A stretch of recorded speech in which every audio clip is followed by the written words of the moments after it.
तुमच्या गोळ्या आणल्यात. ठेव नेहमीच्या डब्यात. आणि यावेळेस ह्या डोकेदुखीच्या गोळ्या पण आणल्यात. हल्ली तुम्हाला डोकेदुखीचा त्रास होतो ना, म्हणून घेऊन आले. किती काळजी घेतेस ग माझी. प्रत्येक वेळी मला राजनंदिनीची आठवण करून देतेस. ईशा, सोनिया ओटी भरायला गेली हे चांगलं झालं ना ग. खरं तर नातवंड बघायची माझी खूप इच्छा आहे. तू सुद्धा माझ्या इच्छेसाठी देवळात गेली असतीस तर बरं झालं असतं. आई साहेब, जयदीप भाऊजींचं एवढं महत्वाचं काम नसतं तर मी नक्की गेले असते. तुमच्या इच्छेविरुद्ध मी कधी वागेन का आई साहेब? असंच गोड गोड बोलून जीव लावलास मला, राजनंदिनी सारखा. ईशा, ओटी भरायचं तुझ्या कसं काय स्वप्नात आलं? नाही म्हणजे ही तर माझी इच्छा होती ना. आई साहेब, आपल्या मनात खूप इच्छा असली ना की ती कुठल्या ना कुठल्या मार्गाने पूर्ण होतेच. खरंय तुझं. आई अंबाबाईंनी ऐकलं माझं. तुला दृष्टांत दिला तिने. नाहीतर इतके दिवस जयदीप आणि सोनिया मनावरच घेत नव्हते, पण आता घेतली मनावर. या घरात नातवंड आलं ना की घर कसं आनंदाने भरून जाईल. आई साहेब, तुमची इच्छा नक्की पूर्ण होईल. मी जयदीप भाऊजींना पेपर्स घेऊन पाठवते तुमच्या सह्या घ्यायला. आणि तुम्ही गोळ्या घ्यायला विसरू नका. आलेच मी.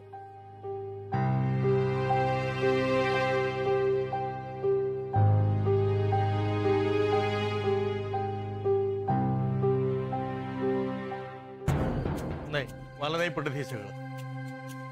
खरं तर ना, आपण हे अजिबात खोटं बोलायला नको, नाही का ग पुष्पा? हो ना, म्हणजे हे खऱ्याचं खोटं का करायचं आपण? अहो, हे बघा, मलाही खोटं बोलायला आवडत नाही, पण मी हे सगळं ईशासाठी करतेय. कारण मला दिसतंय की ईशा दोन पर्सनॅलिटीज मध्ये अडकलीये. एक ईशा आणि एक Rajnandini. Okay, multiple personality disorder हे नाव कधी ऐकलंय? म्हणजे हा एक मानसिक आजार आहे. अरे बापरे, अहो हे आजाराचं नावच किती भयंकर आहे. मग हा आजार जर तिला होऊ नये असं तुम्हाला वाटत असेल तर प्लीज मी सांगते ते ऐका. हे बघा, ईशाच्या भल्यासाठी आपल्याला खोटं बोलावं लागणार आहे. आणि जर यातून ईशाचं भलंच होणार आहे तर खोटं बोलायला काय हरकत आहे?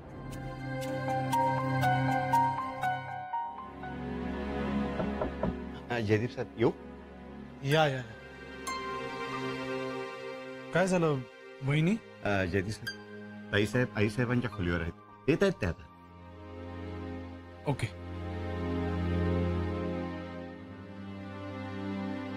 सजीराव काका जी, तुम्ही हॉलमध्ये जाऊन थांबा. आणि कोणी आलं तर मला इशारा करा. जी. मी कॉरिडॉर मध्येच असणार आहे. जी ताईसाहेब. जा.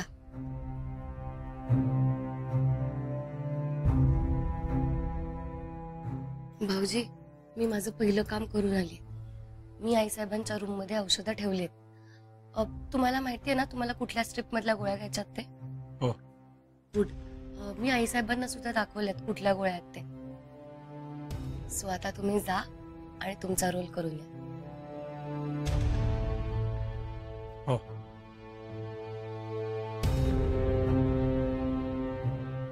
भाऊजी, ऑल सेट ना?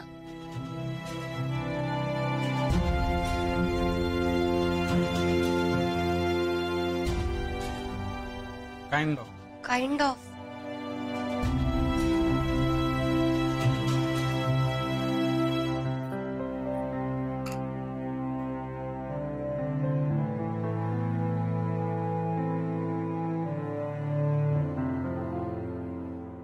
भाऊजी, मला माहितीये तुम्ही असं कधीच केलं नाही आधी, पण आपण हे सगळं एका विशिष्ट हेतूने करतोय, बरोबर ना?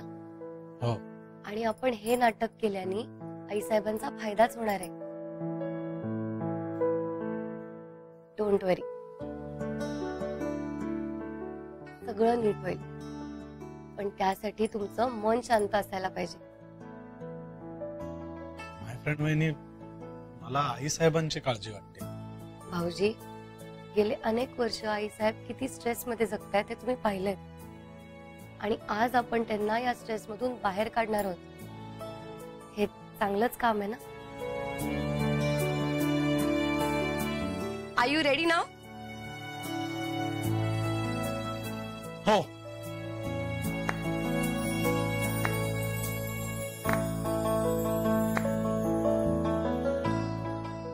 All the best. तुलाही ऑल द बेस्ट. थँक्यू. चला.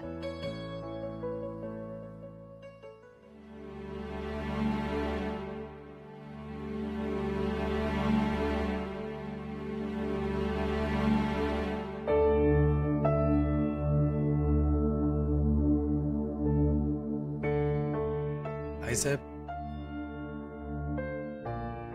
आलास? तुझीच वाट बघत होते. झाली पोथी वाचून? ते तर काय चालूच असतं. तेवढीच मनशांती मिळते मला. आता ईशा आल्यापासून जरा शांत झोप लागायला लागली. बरं आईसाहेब, तुम्हाला सांगितलं होतं त्याप्रमाणे चेन्नई, बेंगलोर, कलकत्ता या मेट्रोज मध्ये आणि आजूबाजूच्या शहरांमध्ये राजनंदिनी साड्यांच्या ब्रांचेस काढायचं ठरवलंय. हे त्याचंच प्रपोजल आहे. तुमच्या सह्या हव्या होत्या. हो.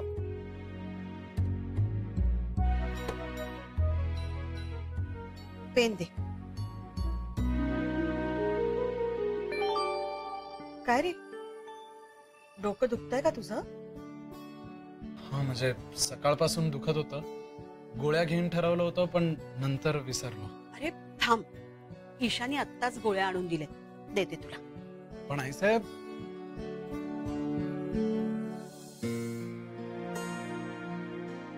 ठीक आहे. धर.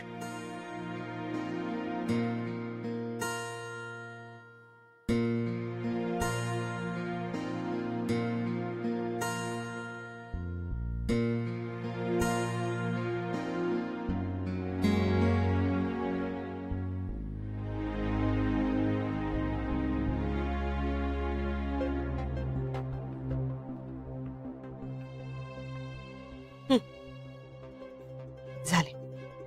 घे, चेक कर एकदा. हो.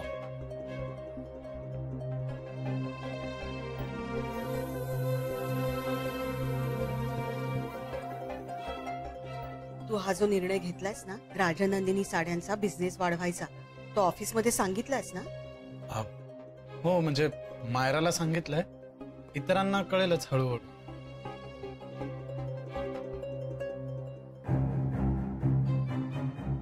बोला परांजपे. सॉरी ईशा मॅडम, माझ्याकडनं एक फार मोठी चूक झाली. काय झालं? जयदीप सरांच्या केबिन मध्ये आपण जो मायक्रोफोन लावला ना, तो मी काढायला विसरलो. मग? नेमका तो FM ला सापडला आणि त्याने तो मायरा मॅडम पर्यंत नेला. म्हणजे त्यांना नक्की संशय आला असणार. हो, म्हणून तर तुम्हाला फोन केला ना मी. मला जरा विचार करावा लागेल. मी आत्ता एका कामात आहे. मी थोड्या वेळाने करते तुम्हाला फोन. Okay madam. म्हणजे खरे कल्प्रिट परांजपे आहेत. पण त्यांनी केबिन मध्ये का लावला असेल मायक्रोफोन? आय थिंक मला ही खबर झेंडेंना द्यायला हवी. बरं वाटतंय ना तुला?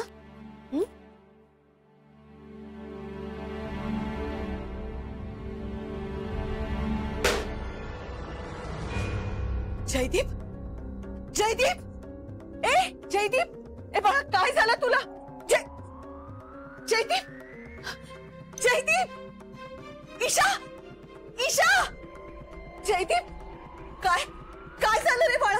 हा, जयदीप. आईसाहेब, काय झालं? बघ ना, अगं आता ठीक होता, एकदम असं अचानक. जयदीप भाऊजी, जयदीप भाऊजी. अरे आईसाहेब, आईसाहेब काय झालं यांना? मगाशी त्याचं डोकं दुखत होतं म्हणून मी त्याला गोळी दिली आणि तो अचानक. कुठली गोळी दिली ताईसाहेब? अगं ही बघ, ही गोळी दिली? अहो पण ही तर डोकेदुखीची गोळी नाहीये. तूच मला मगाशी दिली होतीस ना? नाही हो आईसाहेब, ती वेगळी गोळी होती. अगं नाही, हीच गोळी आहे. आईसाहेब अहो तुम्ही चुकीची गोळी दिलीत. चुकीची गोळी? हो, आणि त्याचमुळे हे सगळं होतंय. ही गोळी जयदीप भाऊजींना सूट नाही झाली बहुतेक.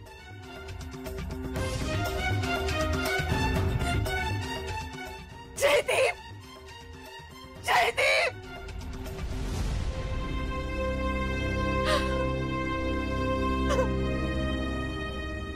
जयदीप सॉरी मला मला थोडासा उशीर झाला, पण आपलं काम झालंय. माझा माणूस त्या सर्टिफिकेट वरची डेट चेंज करून देणार आहे. आय होप याचा आपल्याला आणि ईशालाही फायदा होईल.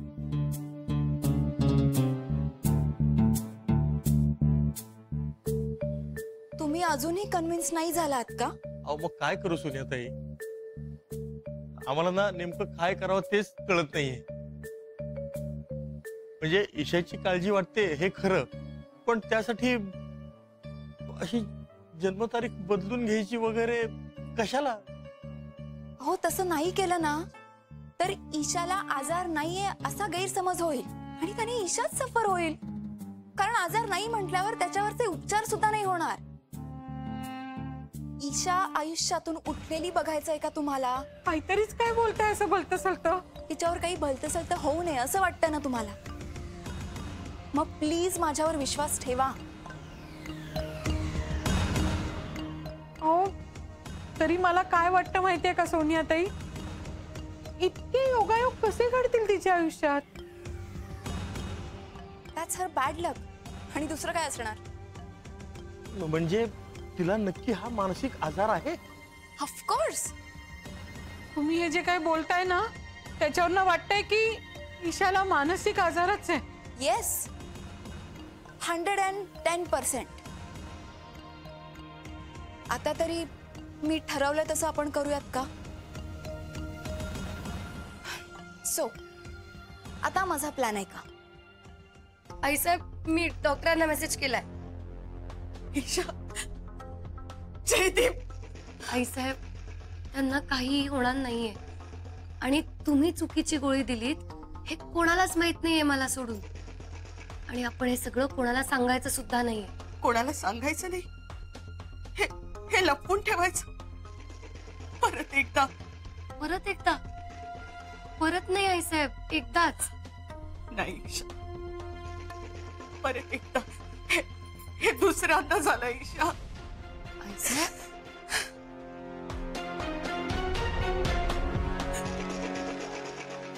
तेव्हा विक्रांतही हेच म्हणाले होते, कुणाला सांगू नका नाहीतर तुम्हाला जेलमध्ये जावं लागेल. आपण हे सगळं गुपित ठेवू. विक्रांत हो, अजून एका खुनाचं पातक घेऊन मी नाही जगू शकणार. आईसाहेब भाऊ काय बोलताय तुम्ही? हे अजून एक खून म्हणजे? हो ईशा. आईसाहेब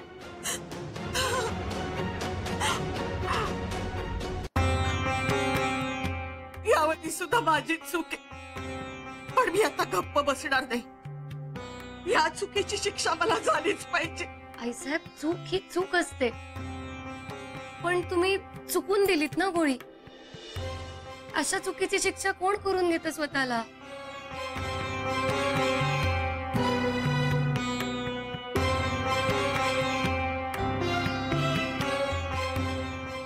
जेव्हा एकच चूक 2 वेळा होते आणि त्या चुकीमुळे जेव्हा माणसं तेव्हा त्या चुकीची शिक्षा नको का घ्यायला? आईसाहेब भाऊ काय झालंय तुम्हाला? ईशा, ईशा मी खुनी आहे मी. काय? हो, दादासाहेबांना मी चुकीचं औषध दिलं, माझ्यामुळे ते हे जग सोडून गेले. काय?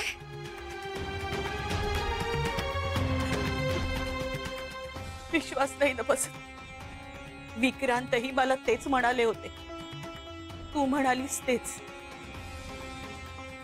ही गोष्ट बाहेर कुठेही बोलायची नाही, कोणालाही सांगायची नाही. ही गोष्ट फक्त आईसाहेब तुमच्यात आणि माझ्यात राहिली पाहिजे. तिसऱ्या कानाला ही गोष्ट कळता कामा नये. आईसाहेब माझ्यावर विश्वास ठेवा.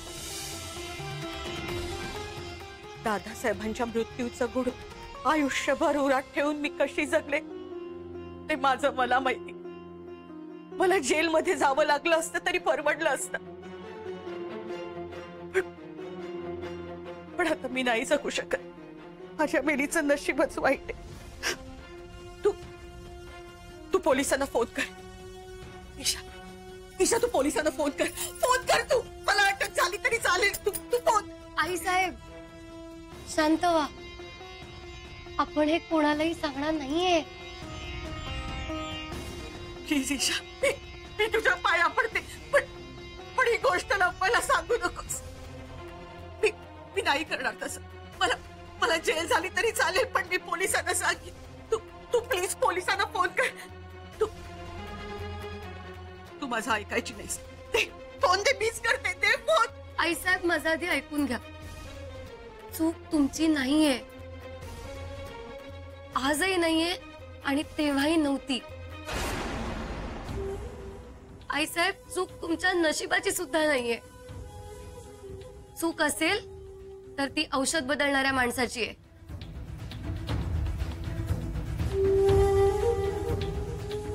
म्हणजे आई साहेब आज मी औषध बदललं होतं आणि दादासाहेबांच्या वेळेस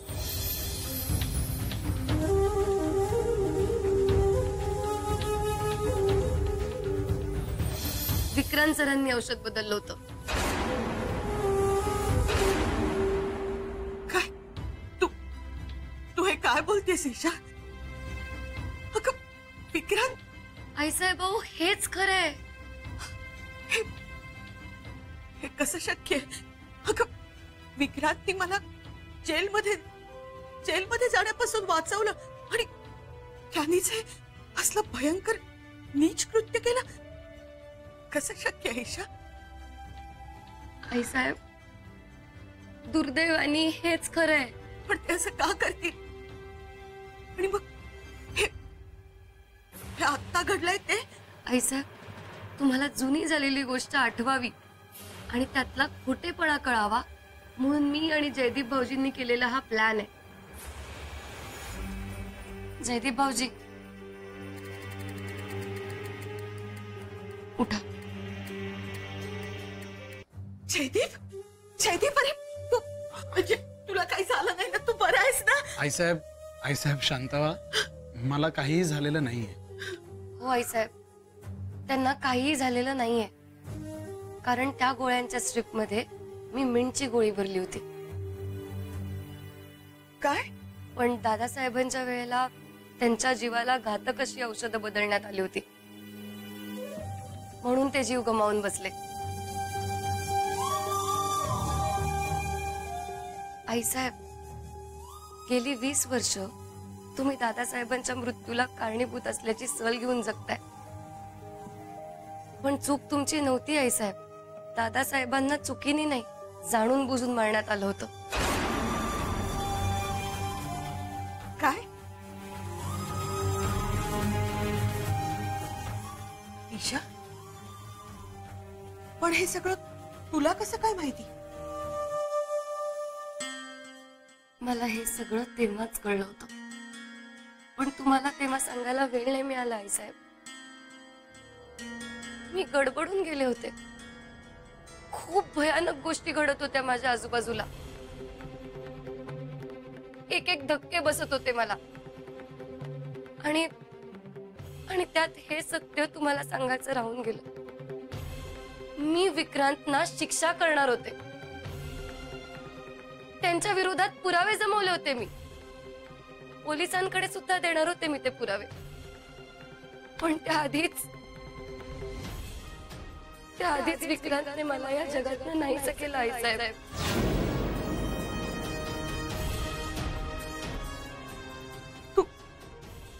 तू हे काय बोलतेस ईशा? तू त्यावेळी कशी असशील ग? मी होते आई साहेब. फक्त तेव्हा माझं नाव ईशा नाही राजनंदिनी होतं.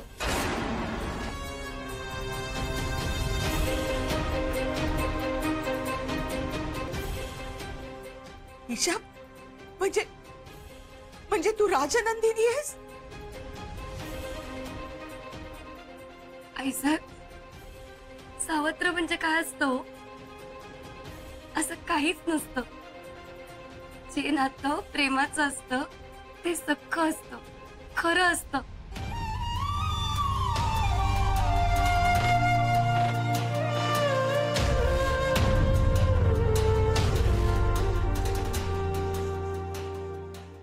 राजनंदिनी